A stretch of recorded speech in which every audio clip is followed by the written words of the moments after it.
Hola a todos, estamos en este día con la hermana Teresa Libardi.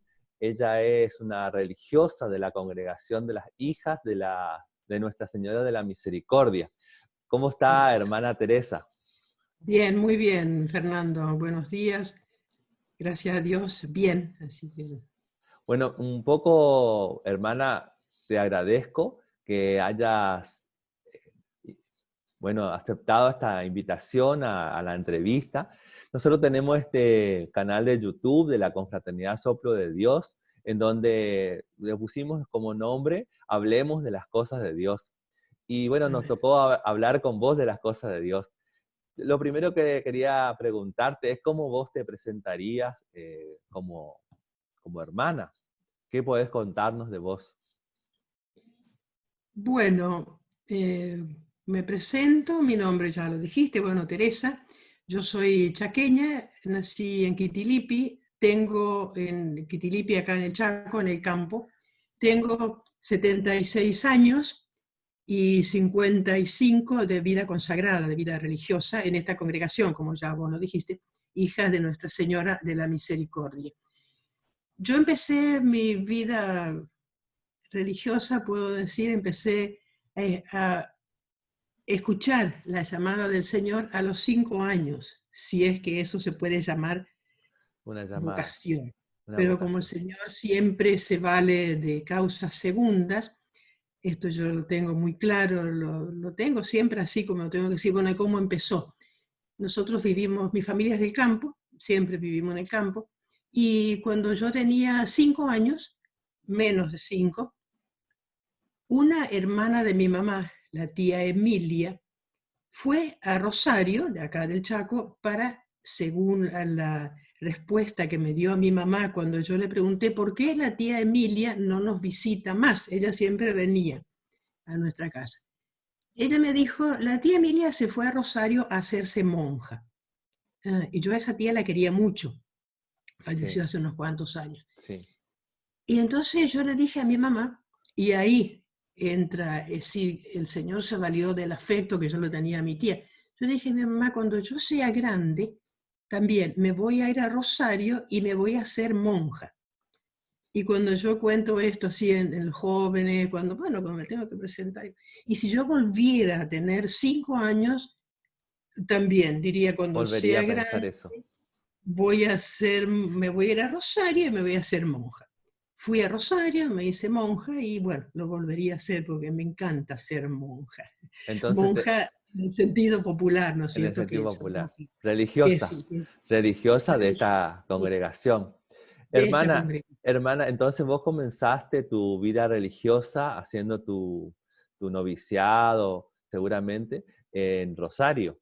¿Y después? Rosario, sí, sí. ¿Y después? Bueno, después de ¿Cómo siguió? Rosario estuve los 5 primeros años en que hice los votos perpetuos, después de la primera profesión, estudiando, porque pasa que yo ingresé al noviciado, al postulantado, entonces, bueno, a la formación, que no había terminado mi escuela primaria de campo, razón, bueno, de muchos hermanos, de distancia, no terminé la escuela, entonces inmediatamente de profesar, yo Sí, profesé en el mes de agosto, en esos meses, agosto, septiembre, hasta marzo del año siguiente, hicimos los trámites para que yo tuviera la terminar. constancia de, claro, para ingresar al secundario. Sí, Entonces ahí estudié todo el bachillerato y en Rosario. Y después, yo soy profesora para enseñanza primaria, lo que sería la docencia, sí. en Sáenz Peña, en el Chaco también. Bueno, y a Bien. partir de ahí, ya profesa perpetua, ya eh, tenía mi título, sí, mi formación como docente. Bueno, estuve en varios lugares En varios como lugares. docente. En varios lugares. En esos lugares donde estuviste, yo un poco como te conozco, sé que estuviste siempre como cerca de los más vulnerables. ¿Es una llamada de Dios? Por providencia de Dios te toca estar ahí? ¿Cómo es eso para tu Bueno, vida de yo religiosa? creo que sí, que es una vocación anexa a mi vocación de consagrada. Yo recuerdo era niña, adolescente, joven, yo entré a los 19 años, ingresé al noviciado. Sí, mi deseo interior, como una llamada, era enseñar el catecismo a los niños más pobres. Eso fue siempre en mí. Como que Ya a siempre te los llamó 12 años. te llamó eso de la Sí, vida. sí. Y después, bueno, donde estuve, siempre dentro de la línea de lo que podemos llamar la pastoral social, donde había posibilidades así de integrar algún equipo a nivel eclesial, a nivel vida religiosa, siempre eso me llamó la atención. Y sigue siendo en mí una tendencia muy fuerte interior a estar entre los más necesitados, los más vulnerables. A veces solamente como deseo, por, bueno, limitaciones, por lo que se dé, ¿no es cierto? Pero siento esa llamada. Sí, eso yo no tengo la menor duda. Estuviste en una zona bastante vulnerable del Chaco, que es Taco Pozo, Jacopos. Monte Quemado, en esa zona Bueno, estuviste. ¿Eh? sí, donde vos estuviste por ahí Yo también. estuve por ahí con vos, por eso estoy conociendo. De toda esa experiencia, ¿qué es lo que vos por ahí rescatás en tu vida pastoral, en tu vida personal? Bueno, para mí estar en Taco Pozo tiene como dos etapas muy fuertes, o tres. Primero, bueno, conocer el ambiente. Había estado antes en posadas, también entre medios pobres, así Sí, vulnerables, lo que llamamos, bueno, lugares desprotegidos y todo eso. En Taco Pozo primero fue mi acción así, integrándome en la comunidad, conociendo y todo. Un segundo paso para mí muy fuerte, muy importante, muy vivencial fue la catequesis, ahí en Taco Pozo, donde, bueno, hay mucha limitación en cuanto a que, bueno, ahí se daba catequesis familiar. sí, Y los materiales eran demasiado, mucha letra, y mucha gente analfabeta. Entonces sí. eso no anduvo ahí. Entonces nos propusimos, las hermanas que estábamos en la comunidad entonces, hacer un material propio de ahí de Tacopozo, Qué bueno, adaptado a esa realidad a esa de realidad. ahí, Sí, de limitación, de analfabetismo, de hacer algo más vivencial, más cercano a la gente. Estando en eso y cerrando un ciclo de ese tema, que se elaboraron materiales ahí acompañándonos de los catequistas que participaban muy bien, una experiencia muy, muy buena.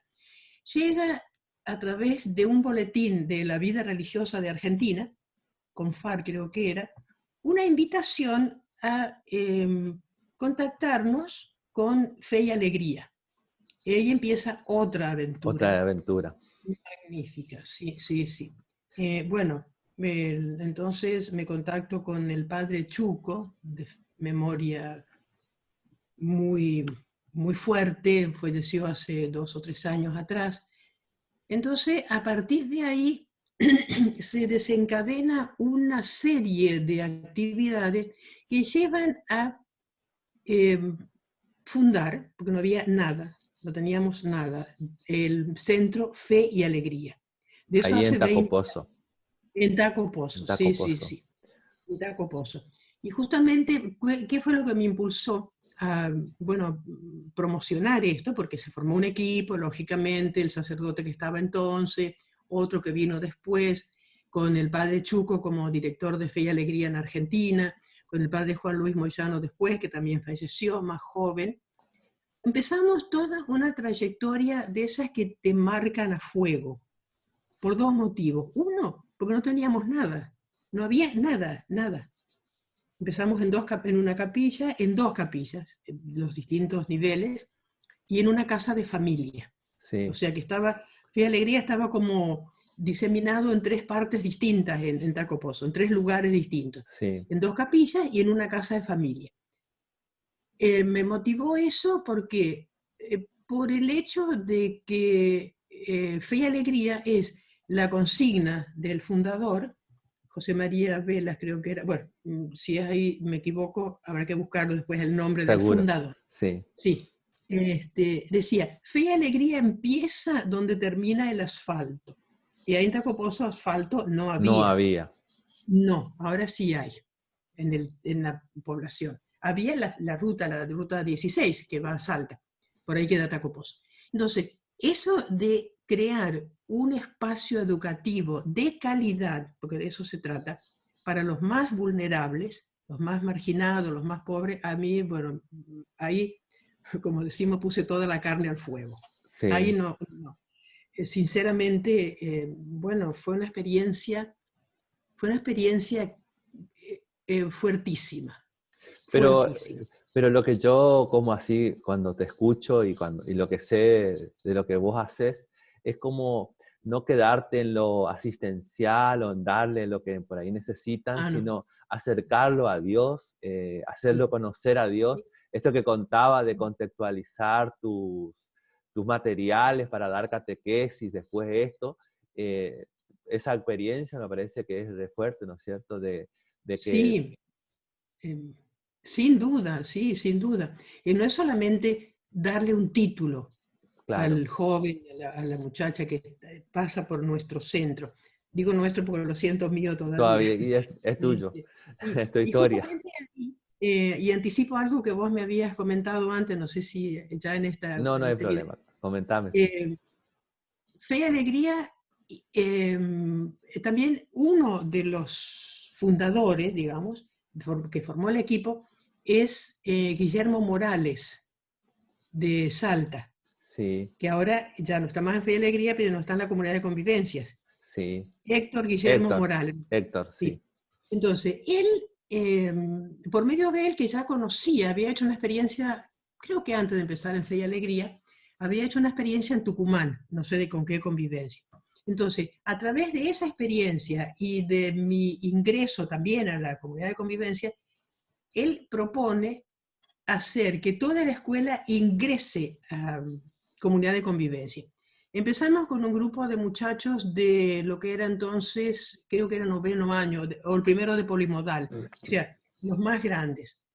El 18 de mayo, y un 18 de mayo, fiesta de Pentecostés, eso no me lo olvido más, hicimos la primera convivencia con Cristo joven en Salta. en Salta. Bueno, a Sí, partir de ahí es como un antes y un después en Fe y Alegría, lo que vos decías recién, no solamente eh, acompañarlos, guiarlos para que obtengan una formación así humana, básica, en la escuela agropecuaria, elegimos esa modalidad por la realidad de Tacopozo, de todo el claro, campo, sí, y ingresaban jóvenes, los alumnos, jóvenes o niños de necesidades de carencia, dábamos prioridad a los más pobres, dicho así en fácil.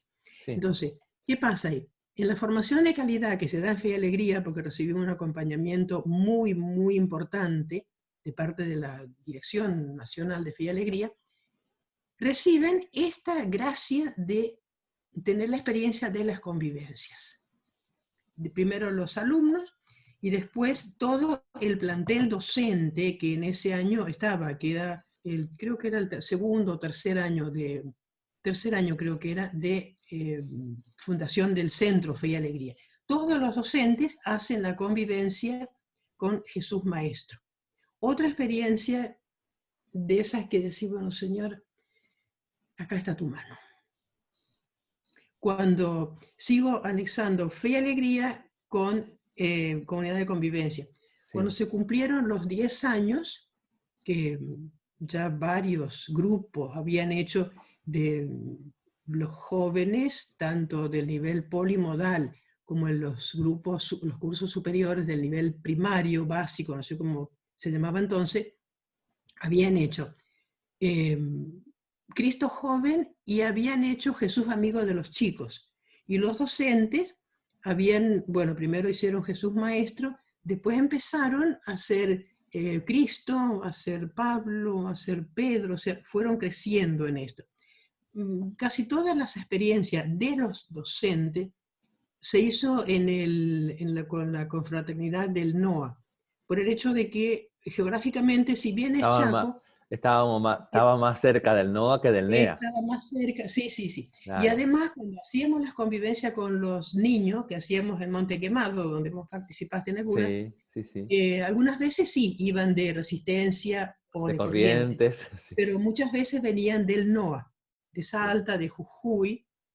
Y bueno, entonces cuando se cumplieron los 10 años de fundación del centro de Taco Pozo, donde la mayoría estaba, digamos así, en conocimiento o con la experiencia de comunidad de convivencia, estuvo el padre Chuco en la fiesta de los 10 años, que es el primer, digamos así, acontecimiento, el primer aniversario, bueno, los 10 años. Yo ahí, a mí no me cuesta nada llorar, yo lloré toda la misa. Yo me dije, ¿por qué? Yo ahí viví una experiencia muy particular. Yo ahí tomé conciencia, y se lo dije a Chu, conversamos mucho de eso, lo que es ser instrumento. Yo ya no estaba más en Taco Pozo, estaba ya en Dominicana, otro momento de mi vida, otro Ya vamos a momento hablar, que ya vamos a de hablar. 30 años. Le digo, Sí, Chuco, yo tengo así, una experiencia de tomar conciencia. ¿Qué es ser instrumento de instrumento, algo? instrumento de Bueno, Dios. como parte del equipo, porque fue un equipo Claro, que trabajó en eso, si no es imposible, yo me sentí instrumento en dos sentidos. Uno, bueno, de alguna manera lo veo ahora después de más de 20 años, es dar respuesta a una llamada del Señor, por un lado. Y por otro, y esto es muy fuerte también, yo experimenté ahí lo que es ser instrumento y dejarle. Le dije, así, bueno, me hicieron hablar, y yo, es de ustedes, yo lo entrego. Yo sentí esa libertad interior y ese gozo de poder entregar eso que de alguna manera era un fruto maduro, obra del Señor, del equipo que trabajamos y todo eso. Yo que, estaba entonces inici- en Dominicana, que inició con vos, pero debía continuar. sin duda, sí, Claro, sí, sí, y continuó magnífico. Bueno, estoy de vez en cuando en contacto con los directivos de este momento, que están, algunos son del primer inicio, y sí. bueno, una experiencia muy fuerte, y para mí fue muy liberador poder entregar, dejar eso. Ahí está, es de ustedes, es Qué del bueno. pueblo de Taco. Qué bueno. Bueno, hermana, mire, en esta primera parte entonces hablamos un poco de esta tu experiencia de vocación religiosa, de tus inicios y de esta experiencia fuerte que toca o te tocó vivir en Tacopozo. En una segunda parte, bueno, vamos a estar hablando un poco más sobre tu vida en República Dominicana y todo lo que vos hiciste ahí. Así que te agradezco por este primer acercamiento a tu vida religiosa, ¿sí? Así que muchas gracias. Bueno, gracias por poder, que esto pueda ser una semilla, que el viento del Espíritu la lleve donde el Señor quiera. Amén. Sí. Y bueno, en Dominicana